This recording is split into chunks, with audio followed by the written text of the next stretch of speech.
Nah, guys, kembali lagi di channel Apresitorus, di mana channel ini akan memberikan diri kamu suatu informasi baik dari pekerjaan, asmara, keuangan, serta kehidupan diri kamu secara general. Sebelum saya memberikan suatu informasi dari berbagai aspek yang barusan saya katakan tadi, saya juga mengingatkan kepada teman-teman, informasi yang saya berikan terhadap diri kamu bukan suatu acuan untuk kamu ambil dan untuk kamu terima. Saya hanya bisa memberikan diri kamu suatu informasi berdasarkan kartu yang saya pegang ini. Diri kamu hanya bisa berencana terhadap kehidupan kamu, akan tetapi di balik dari informasi dan perencanaan tersebut, lagi-lagi yang menentukan adalah Sang Pencipta.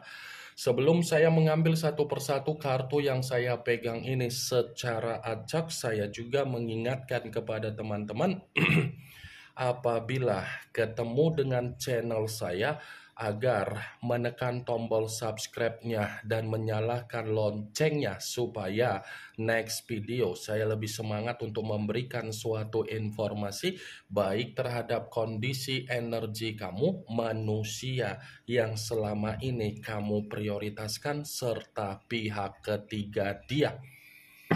Oke, Wageng, kali ini saya ingin mengambil satu judul, tetapi judul tersebut masih ada kaitannya dari kartu yang saya pegang ini. Apa yang ingin disampaikan oleh kartu ini ketika saya mengatakan apakah manusia itu sadar dikendalikan dengan permainan secara spiritual? Apakah kartu yang akan saya ambil nanti akan memberikan suatu gambaran yang bersifat positif atau memang justru kebalikannya? Kita langsung saja.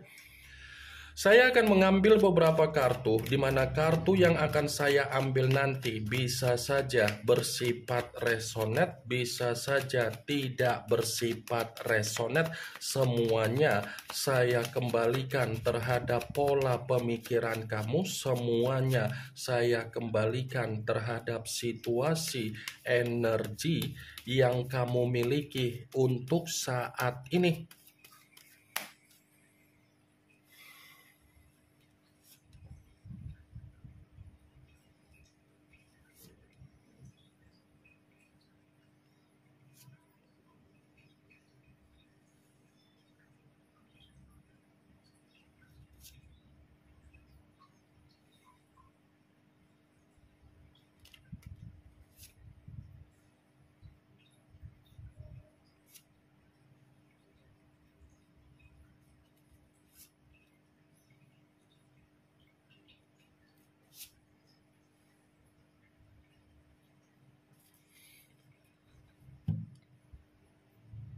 Nah, guys, di depan saya ini sudah ada beberapa kartu yang sudah saya ambil secara acak satu persatu dari tumpukan kartu yang saya pegang tadi. Apakah kartu yang ada di depan saya ini akan memberikan suatu gambaran yang bersifat positif atau memang justru kebalikannya? Kita langsung saja.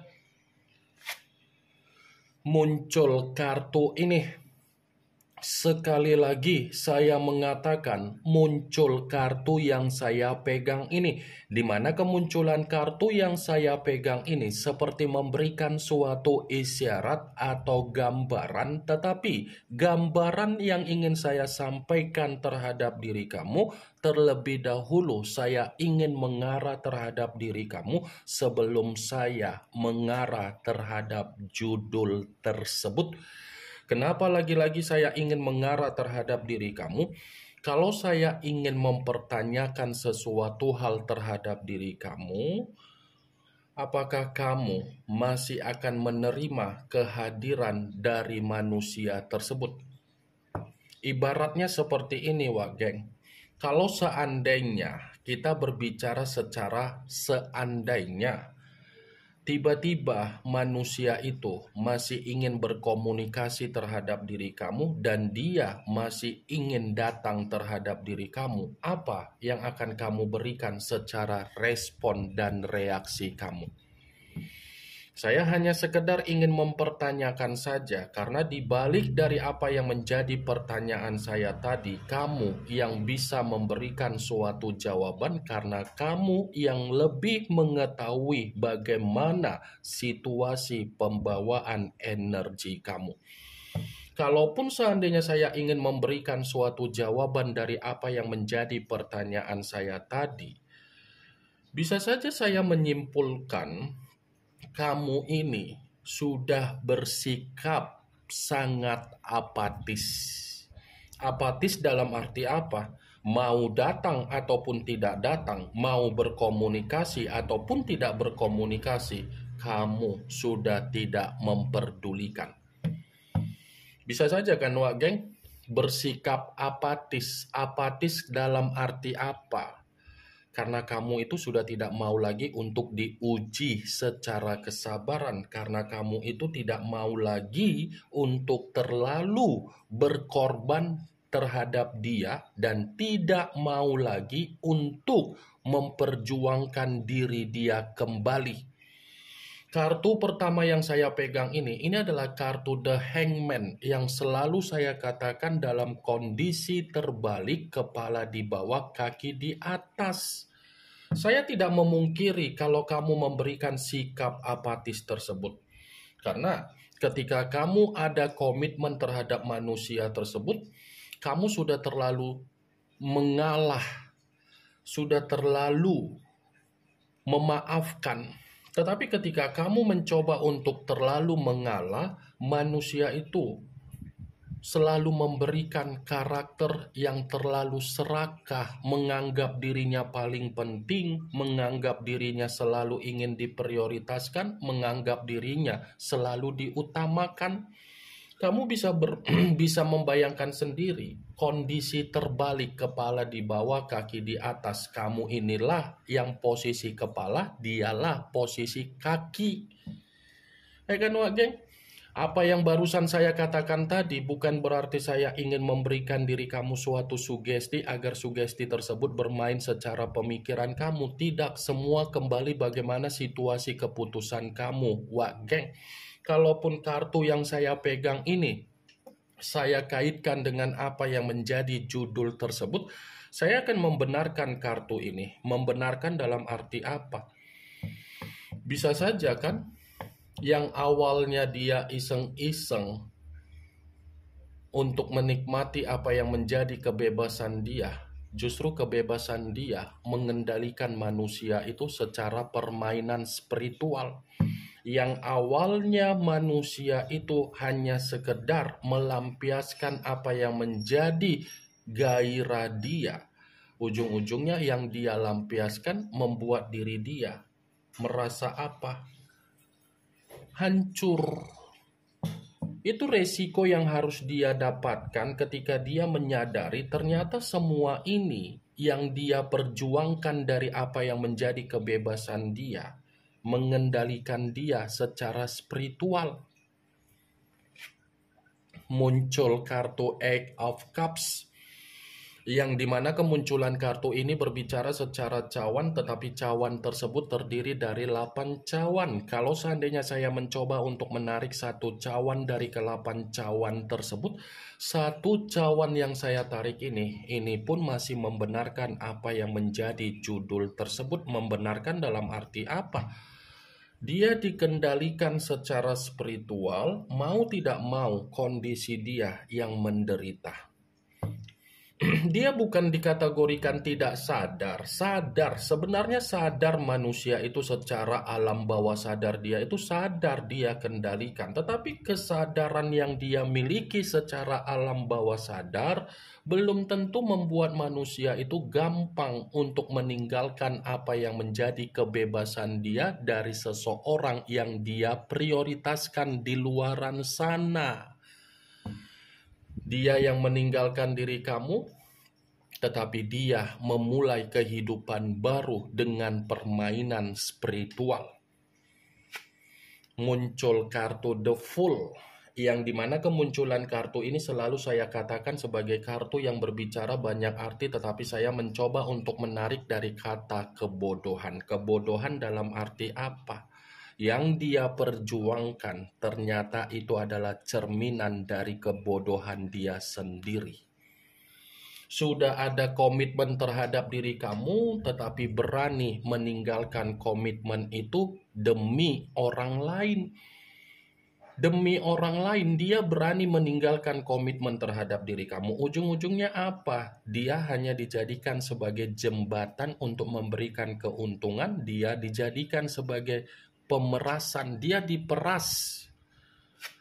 Muncul kartu The Hermit, yang dimana kemunculan kartu ini mengarah terhadap unsur tanah berlambangkan 3 zodiak Capricorn, Taurus, dan Virgo. Kalau seandainya saya mencoba untuk mengesampingkan ketiga zodiak yang barusan saya katakan tadi, kartu ini pun masih membenarkan judul tersebut. Membenarkan dalam arti apa? Ya bisa saja kan? Yang dia sadari, dia dikendalikan justru di saat kondisi dia lagi terpuruk.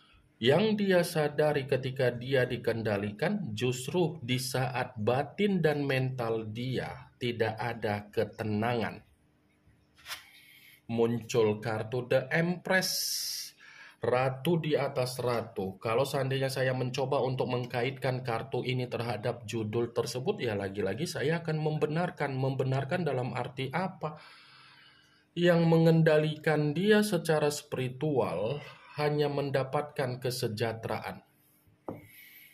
Ini The Empress terlalu mempercayai apa yang menjadi kebebasan dia, ujung-ujungnya dia sendiri yang tidak ada ruang untuk bernapas, ujung-ujungnya ruang geraknya tak ada kemajuan, ujung-ujungnya ruang gerak dia seperti orang yang tercekik, seperti orang yang terbebani, seperti orang yang merasa terintimidasi.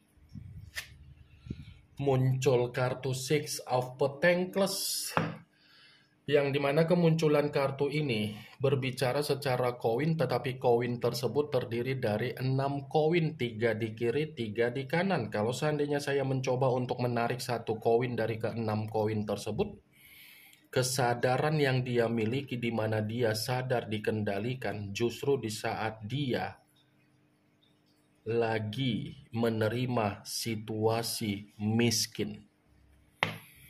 Karena bisa saja kan, ketika manusia itu dikendalikan secara spiritual, manusia itu terlalu banyak memberi tanpa memperhitungkan apa yang dia miliki secara kestabilan. Untuk saat ini ujung-ujungnya bagaimana? Ya kehidupan dia seperti kehidupan yang mengambang. Tidak ada kejelasan, seperti orang yang bingung, seperti orang yang mencari pertolongan, seperti orang yang mencari bantuan. Muncul kartu The Moon, yang dimana kemunculan kartu ini mengarah terhadap unsur air berlambangkan 3 zodiak Pisces, Cancer, dan Scorpio. Kalau seandainya saya mencoba untuk mengesampingkan ketiga zodiak yang barusan saya katakan tadi, kartu ini lebih identik membenarkan judul tersebut. Karena kartu ini selalu saya katakan adalah permainan seperti spiritual. Sesuatu hal yang dia awalnya manusia itu tidak mengetahui dikendalikan secara spiritual, untuk saat ini dia mengetahui dia dikendalikan di saat situasi dia lagi bersifat bahaya total. Muncul kartu The Devil, yang dimana kemunculan kartu ini mengarah terhadap unsur tanah berlambangkan 3 zodiak Capricorn, Taurus, dan Virgo. Kalau seandainya saya mencoba untuk mengesampingkan ketiga zodiak yang barusan saya katakan tadi, lagi-lagi kartu ini membenarkan judul tersebut. Membenarkan dalam arti apa? Ya bisa saja spiritual yang mengendalikan manusia itu sudah mempengaruhi atau memberikan apa yang menjadi kabar buruk dia, resiko dia, dampak buruk dia, dan penyakit untuk dia rasakan. The Devil, lambang dari kata iblis. The Devil, lambang dari situasi yang bersifat negatif. Ini yang ingin saya sampaikan terhadap diri kamu dari berbagai kartu yang saya pegang ini. Yang positif ambil, yang negatif buang. Sekian dulu informasinya. Salam kartu tarot, salam zodiak.